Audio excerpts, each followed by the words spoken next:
اللہ اللہ اللہ اللہ اللہ. وعلیکم السلام. الحمد للہ رب العالمین والعاقبۃ للمتقین وصلی وسلم علی المبعوث رحمۃ للعالمین. اللهم لا علم الا ما علمتنا وزدنا علما یا کریم. سامعین و سامعات، ناظرین و ناظرات، اصول ثلاثہ کا اللہ رب العالمین کے فضل اور کرم سے یہ 7واں درس ہے آج کا. اللہ تعالیٰ سے دعا ہے کہ اللہ تعالیٰ ہمیں علم سیکھنے اور علم کے مطابق عمل کرنے کی توفیق نصیب فرمائے. کل تک کے درس میں ہم لوگوں نے یہ جانا تھا کہ عمل کس کو کہتے ہیں اور عمل صالح کس کو کہتے ہیں. تو ہم نے یہ بتایا تھا آپ کو کہ عمل صالح میں یا کسی بھی کام کو صالح ہونے میں، کسی بھی عمل کو صالح ہونے میں 2 شرط کا پایا جانا ضروری ہے. ان 2 شرطوں کے بغیر وہ عمل کبھی بھی صالح نہیں ہو سکتا. پہلی شرط کا تذکرہ آپ کے سامنے کیا گیا تھا. کوئی بتا سکتا ہے وہ پہلی شرط کیا ہے؟ اخلاص. یعنی جو عمل کیا جائے وہ اللہ رب العالمین کی رضامندی کے لیے کی جائے، ہے نا؟ یہی مطلب ہے نا اخلاص کا. اور اس کے دلائل تھے حدیث سے انما الاعمال بالنیات، اور اسی طریقے سے قرآن مجید کی آیت تھی وما امروا الا لیعبدوا اللہ مخلصین لہ الدین. اب بغیر تاخیر کے ہم لوگ دوسرے شرط کی طرف آتے ہیں. دوسری شرط کسی بھی عمل کو صالح ہونے کے لیے وہ یہ ہے کہ نبی صلی اللہ علیہ وسلم کی متابعت ہو. عمل کرنے میں نبی صلی اللہ علیہ وسلم کی خالص پیروی ہو، کسی دوسرے کی بات نہ ہو، کسی دوسرے کی طریقے کے مطابق عمل نہ ہو. کوئی بھی عمل صالح اس وقت ہو سکتا ہے جب وہ اخلاص اس کے اندر ہو، اور دوسرے نمبر پہ نبی صلی اللہ علیہ وسلم کا طریقہ ہو. اگر آپ صلی اللہ علیہ وسلم کا طریقہ نہیں ہے، آدمی اپنے مرضی کے مطابق، اپنی سمجھ اور اپنی سوچ کے مطابق عمل کر رہا ہے، تو اس کا وہ عمل صالح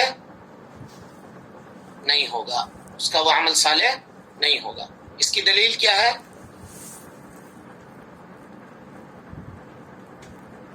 اس کی دلیل لکھیے. پہلی شرط آپ نے لکھ لی نیت، اخلاص، اور دوسری شرط متابعت، نبی صلی اللہ علیہ وسلم کی مکمل پیروی. نبی صلی اللہ علیہ وسلم کی مکمل پیروی. اس کی دلیل ہے آپ صلی اللہ علیہ وسلم نے فرمایا من عمل عملا لیس علیہ امرنا. مسلم شریف کی روایت ہے کہ جس کسی نے کوئی ایسا عمل کیا لیس علیہ امرنا، جس میں میری دلیل موجود نہیں ہے یا میرا عمل اس عمل کی تائید نہیں کر رہا ہے، فہو رد، تو اس کا وہ عمل ناقابل قبول ہے، اللہ رب العالمین کے نزدیک مردود ہے. اس کا وہ عمل مردود ہے. اور دوسری روایت ہے ام المؤمنین حضرت عائشہ صدیقہ رضی اللہ عنہا راویہ ہیں، کہتی ہیں کہ نبی صلی اللہ علیہ وسلم نے فرمایا من احدث فی امرنا ھذا ما لیس منہ فہو رد. جس نے ہماری دین میں کوئی ایسی بات پیدا کی ما لیس منہ، جس کا دین سے کوئی تعلق نہیں ہے، جس کو نبی صلی اللہ علیہ وسلم نے نہیں کیا ہے، فہو رد، تو اس کا وہ عمل ناقابل قبول ہے، اس کا وہ عمل قبول کیے جانے کے لائق نہیں ہے. سمجھ گئے ان دونوں شرطوں کو؟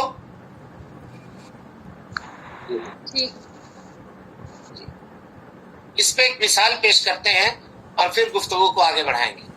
مثال ہے، بقرعید کا دن تھا، نبی صلی اللہ علیہ وسلم خطبہ دینے کے لیے حاضر ہوئے عیدگاہ میں، اور آپ نے خطبہ دیا. خطبے میں نبی صلی اللہ علیہ وسلم نے فرمایا، غور سے سنیے گا، یہ دلیل ہے، یہ حدیث دلیل ہے اور مثال بھی ہے. آپ صلی اللہ علیہ وسلم نے فرمایا کہ آج کے دن یعنی بقرعید کے دن میری سنت یہ ہے کہ آج میں سب سے پہلے نماز پڑھوں گا اور اس کے بعد اپنے ذبیحہ کو ذبح کروں گا، اپنے جانور کو ذبح کروں گا، یہ میری سنت ہے۔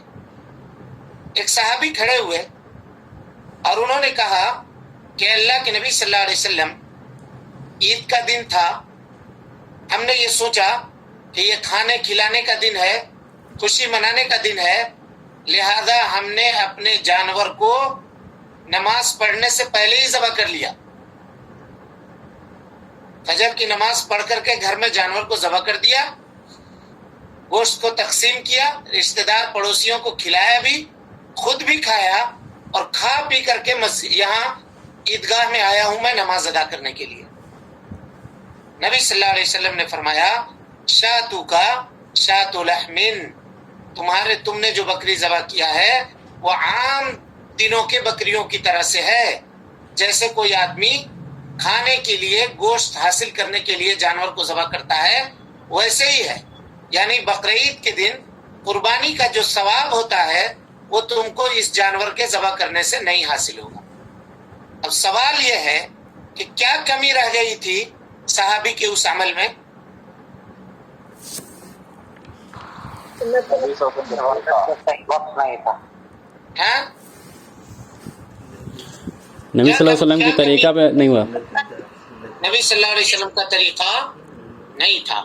آپ صلی اللہ علیہ وسلم نے فرمایا کہ آج کے دن میری سنت یہ ہے کہ میں پہلے نماز پڑھوں گا پھر جانور کو ذبح کروں گا، لیکن صحابی نے پہلے ذبح کر لیا۔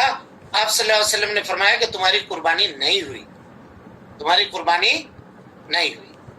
آج صبح سے لے کر کے شام تک ہم جتنے بھی عمل کرتے ہیں، غور کیجئے کیا سارے کے سارے اعمال ہمارے نبی صلی اللہ علیہ وسلم کے بتائے گئے طریقے کے مطابق ہیں؟ یقین مانیے اگر کوئی آدمی اخلاص میں ڈوب کر عمل کرے، اخلاص میں ڈوب کر عمل کرے اور نبی صلی اللہ علیہ وسلم کی سنت نہ ہو تو اللہ رب العالمین اس عمل کو قابل قبول نہیں کرے گا، کبھی بھی قبول نہیں کرے گا۔ مطلب اس کا وہ عمل اخلاص ہونے کے باوجود اس کو فائدہ نہیں دے سکتا۔ اور اسی طریقے سے ایک آدمی سنت میں غرق ہو کر کے عمل کرے، ڈوب کر کے عمل کرے، لیکن جناب محمد رسول اللہ صلی اللہ علیہ وسلم کی سنت کے اوپر تو عمل کر رہا ہے، لیکن اللہ رب العالمین کے لیے عمل نہیں کر رہا ہے، اخلاص نہیں ہے، خلوص نیت نہیں ہے، تو اللہ رب العالمین اس عمل کو بھی ناقابل قبول کر دے گا، اس کا وہ عمل بھی اللہ رب العالمین کے نزدیک قابل قبول نہیں ہوگا۔ سمجھ میں آ گئی بات؟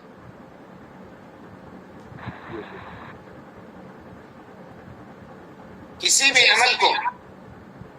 عمل کو عمل صالح بننے کے لیے دو شرطوں کی ضرورت ہے۔ کون سی شرط؟ اخلاص اور اتباع رسول، اتباع سنت یا متابعت، یا اس کو متابعت کہتے ہیں، یا نبی صلی اللہ علیہ وسلم کی مکمل پیروی، آپ صلی اللہ علیہ وسلم کی مکمل پیروی۔ اتنی بات سمجھ گئے آپ لوگ؟ اب آئیے سورت کی طرف لوٹتے ہیں دوبارہ۔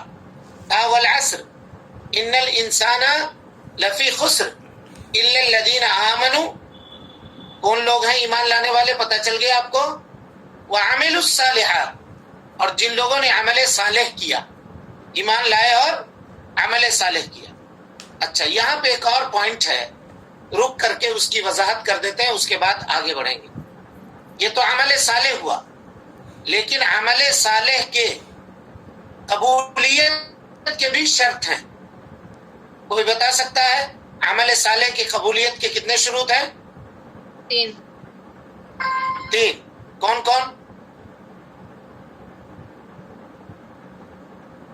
کون شرط ہے؟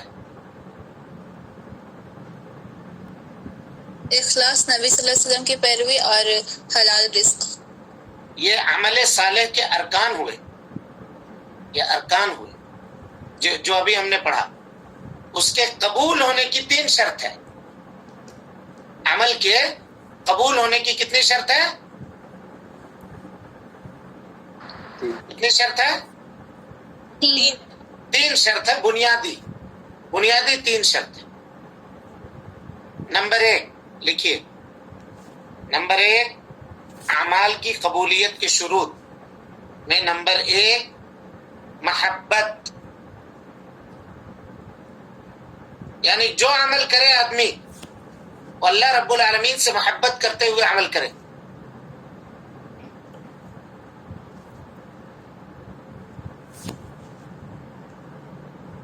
لکھیں محبت، محبت، خوف، امید. محبت، خوف اور امید، یہ 3 چیزیں. لکھ لیا آپ نے؟ 1 نمبر پہ محبت، نمبر 2 پہ امید، اور نمبر 3 پہ خوف. یعنی عمل کو اللہ رب العالمین کی محبت میں انجام دے. نمبر 2 عمل کے اوپر اللہ رب العالمین سے ثواب کی امید رکھے. اور نمبر 3 اللہ رب العالمین کے عذاب سے خوف کھاتا ہو. اللہ رب العالمین کے عذاب سے خوف کھاتا ہو، تب جا کر کے اس کا عمل اللہ رب العالمین کے نزدیک قابل قبول ہوگا. دلیل اس کی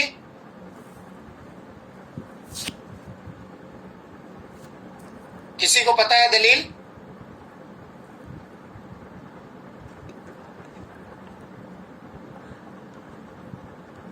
ہاں، سب کو یاد ہے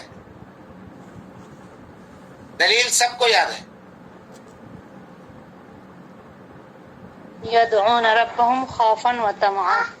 ٹھیک ہے.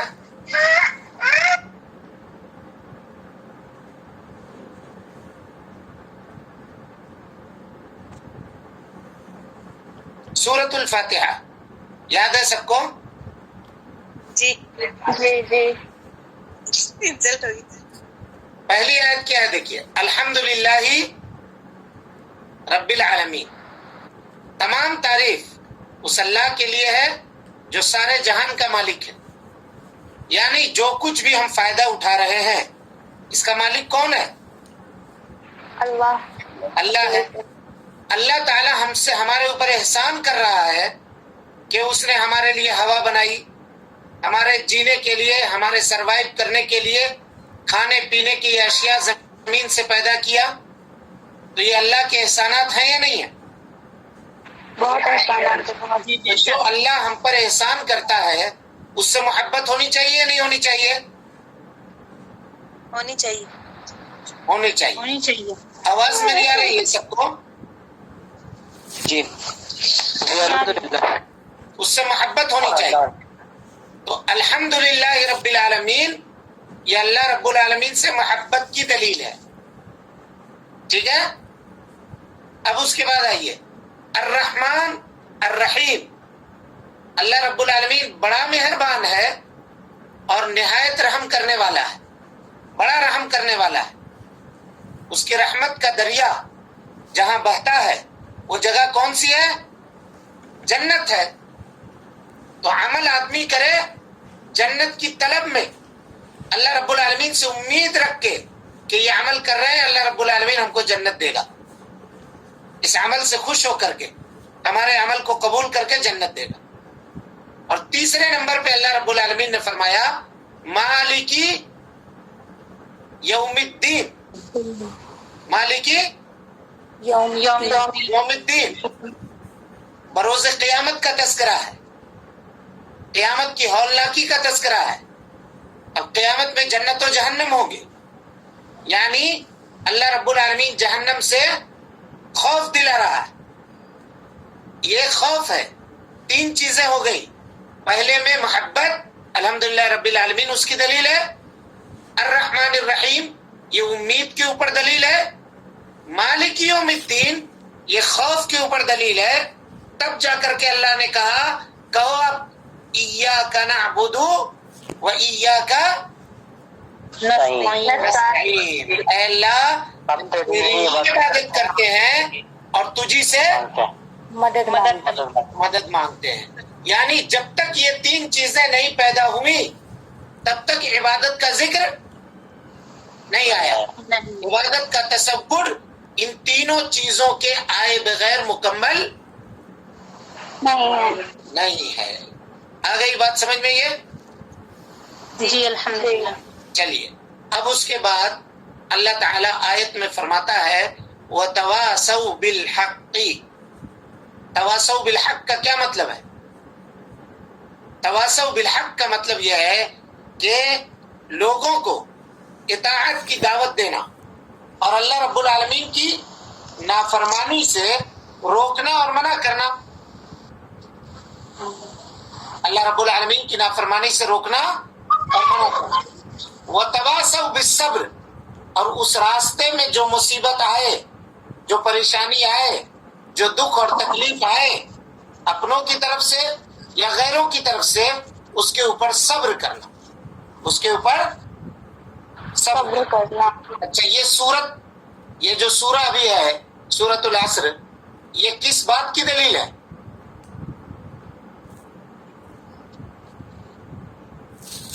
کس بات کی دلیل ہے یہ؟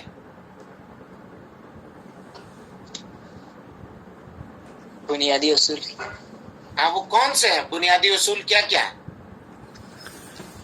ایمان، عمل صالح، حق کی دعوت اور صبر. ایمان عمل صالح نہیں، یہی مسئلہ ہے. مسئلہ یہی ہے. پڑھ لینا یہ کمال نہیں ہے، اس کو یاد کرنا ہے. آپ لوگوں کو کتاب آپ لوگوں کے پاس ہے تو ڈیلی کم سے کم ایک مرتبہ اس کو آپ دیکھ لیں کتاب. ابھی تو ہم لوگ ایک صفحہ بھی نہیں پڑھے ہیں. اب جب ایک صفحہ میں ایسا خلط ملط کے شکار آپ لوگ ہو رہے ہیں تو آگے چل کے جب سبق بڑھے گا، باتیں اور بڑھیں گی، تب تو مسائل پیدا ہوں گے. تو علم حاصل کرنا یہ کمال نہیں ہے، علم کو یاد رکھنا یہ کمال ہے. کوئی بھی بتائے یہ کس چیز کی، یہ سورہ جو ابھی ہم لوگ پڑھے یہ کس بات کی دلیل کے لیے صاحب کتاب نے اس سورہ کو ذکر کیا ہے؟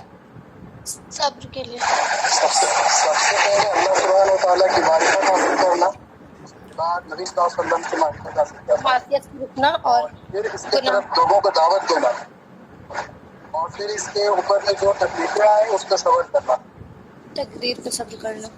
سب سے پہلے ہم لوگ یہ سمجھے یا یہ پڑھے کہ ہمارے اوپر 4 چیزوں کی معرفت حاصل کرنا ضروری ہے. 4 چیزوں میں سب سے پہلی چیز علم، دوسرے نمبر پہ علم کے مطابق عمل، تیسرے نمبر پہ دعوت دینا، اور چوتھے نمبر پہ صبر، استقامت. صبر کرنا. صبر کرنا. سمجھ میں آ گئی بات؟ یہ چاروں چیزوں کی دعوت ہے. والعصر ان الانسان لفی خسر الا الذین آمنوا. آمنوا میں علم داخل ہے. وعملوا الصالحات، یہ عمل کے اوپر دلیل ہے. وتواصوا بالحق، نیکی کی دعوت دینے کے اوپر دلیل ہے. وتواصوا بالصبر، اور دعوت کے راستے میں جو مصیبت آئے اس کے اوپر صبر کرنے کی دلیل ہے. آ گئی بات سمجھ میں؟ الحمدللہ. جی الحمدللہ. سارے لوگوں کو بات سمجھ میں آئی؟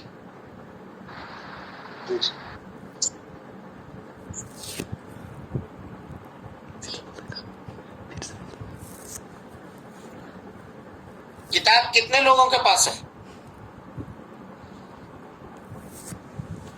سارے لوگوں کے پاس ہے کتاب؟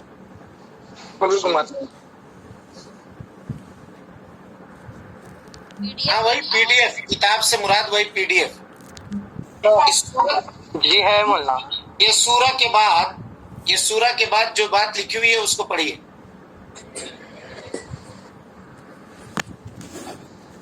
کوئی بھی پڑھے آدمی. سورہ عصر کے بارے میں امام شافعی رحمہ اللہ نے فرمایا، کیا فرمایا؟ تو امام شافعی رحمہ اللہ نے فرمایا اگر اللہ تعالیٰ اپنی مخلوق کے لیے محض اس صورت کے علاوہ کوئی اور دلیل نازل نہ بھی فرماتا تو بھی بنی اور نو انسان کی کامیابی کے لیے یہی صورت کافی ہوتی. کافی ہوتی. اب اس صورت کی اہمیت کا اندازہ ہوا. مصنف کہتے ہیں کہ امام شافعی رحمۃ اللہ علیہ نے فرمایا ہے اس صورت کے متعلق. کیا فرمایا ہے؟ کہا کہ اللہ رب العالمین اگر اس صورت کے علاوہ کوئی اور دلیل نہیں نازل فرماتا تب بھی یہ صورت انسانیت کے لیے، اس کے خیر اور بھلائی کے لیے کافی ہوتی. یعنی یہ صورت اتنا جامع اور اتنا مانع ہے کہ اس کے اندر ساری چیزوں کو سمیٹ کر کے اللہ رب العالمین نے بیان کر دیا ہے. والعصر ان الانسان لفی خسر الا الذین آمنوا وعملوا الصالحات وتواصوا بالحق وتواصوا بالصبر. چلیے اس کے بعد آگے پڑھیے. ہاں قول و عمل سے پہلے کس چیز کا حاصل کرنا ضروری ہے؟ اس کی دلیل. چلیے.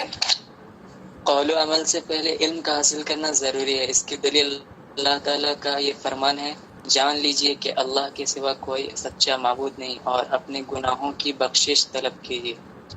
فائدہ. بالکل. اب یہ دوسری بات بتا رہے ہیں. وقال البخاری رحمہ اللہ، امام بخاری رحمۃ اللہ علیہ نے اپنی کتاب صحیح البخاری کے اندر باب قائم کیا ہے. کیا باب ہے؟ باب العلم قبل القول والعمل. کوئی بھی بات کہنے سے پہلے یا کوئی بھی عمل کرنے سے پہلے آدمی کو چاہیے کہ وہ علم حاصل کرے. بغیر علم کے کوئی بات نہ کہے، بغیر علم کے کوئی بات نہ کہے. نہ کہے. سب سے پہلے علم حاصل کرے. اس سے کیا پتا چلا؟ علم حاصل کرنا ضروری ہے. علم حاصل کرنا ضروری ہے. اور بغیر علم حاصل کیے ہوئے آدمی کا قول بھی درست نہیں ہوگا اور آدمی کا عمل بھی درست نہیں ہوگا. یعنی بدنی عبادتوں میں سب سے بہترین عبادت علم کا حاصل کرنا ہے اور اس کے بعد پھر عمل کرنا ہے. علم کا حاصل کرنا اور اس کے بعد عمل کرنا. دلیل اس کی کیا ہے؟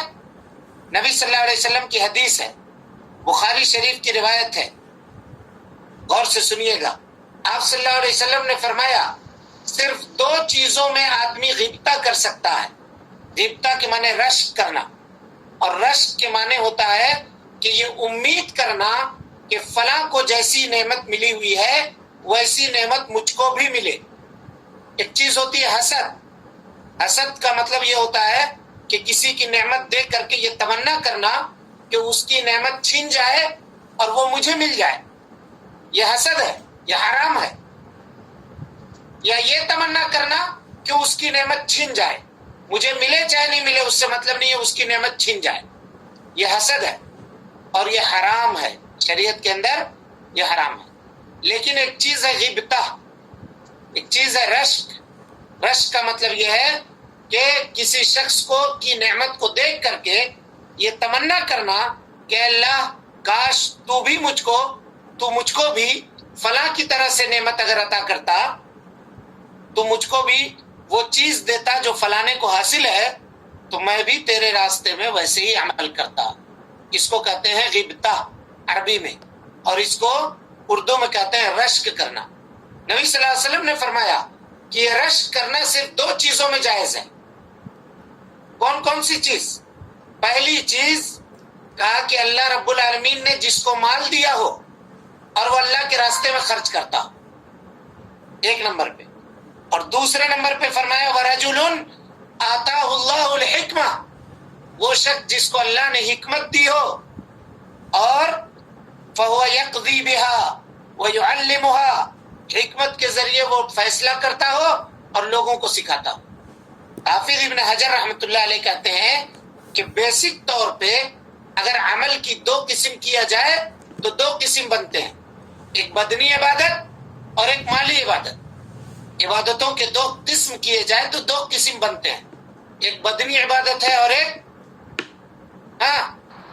مالی عبادت ہے.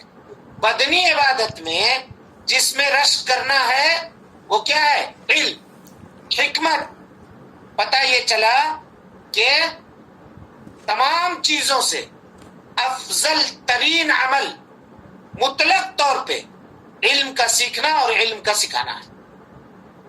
علم کا سیکھنا اور علم کا سکھانا ہے. اسی لیے امام بخاری رحمۃ اللہ علیہ نے اپنی کتاب کے اندر یہ باب قائم کیا. کیا کہا؟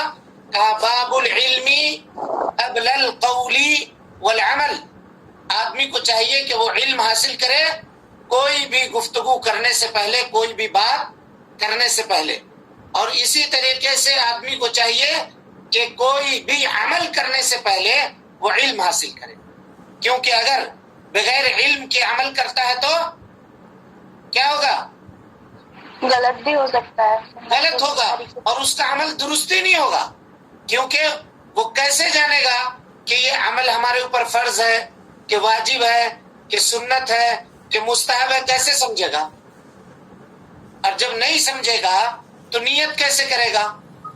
اور جب نیت نہیں کرے گا تو اس کا وہ عمل درست کیسے ہوگا؟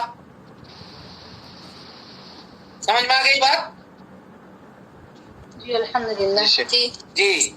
اور علم حاصل کرنے کی دوسری دلیل مصنف کہتے ہیں اللہ رب العالمین کا قول ہے.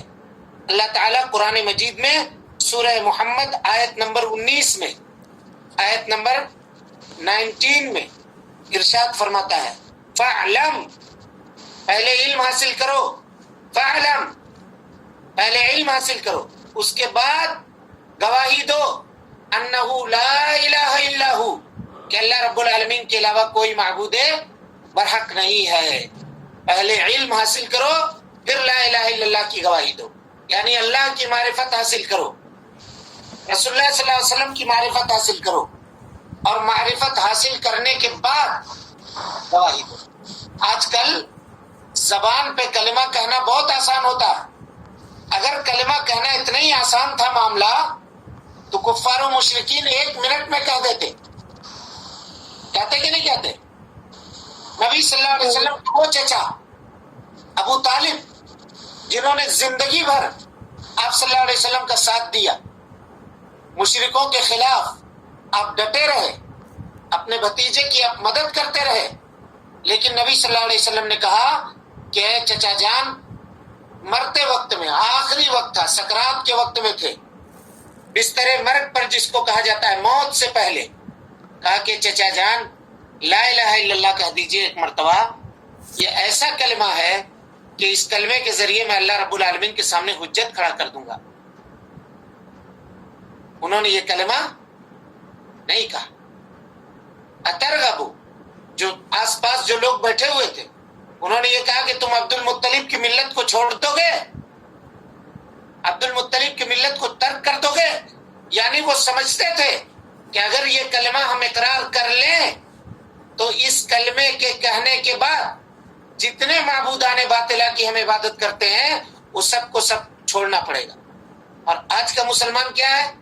کلمہ پڑھتا بھی ہے، شرک کے اڈوں کے اوپر بھی جاتا ہے، کلمہ پڑھتا بھی ہے، برائی بھی کرتا ہے، کلمہ پڑھتا بھی ہے، برادران وطن کے جو تہوار ہوتے ہیں اس میں شرکت بھی کرتا ہے، مسجد میں نماز بھی پڑھتا ہے، اور کہیں ناریل پھوڑنے کی ضرورت پڑتی ہے تو وہاں ناریل بھی پھوڑتا ہے، کہیں پرساد کھانے کی ضرورت پڑتی ہے تو وہ بھی کھاتا ہے، کہیں اس کے جو شرک کے مظاہر ہیں، جو اللہ اور اس کے رسول کے نافرمانی کے اڈے ہیں، وہاں بھی وہ جاتا ہے اور کلمہ بھی پڑھتا ہے.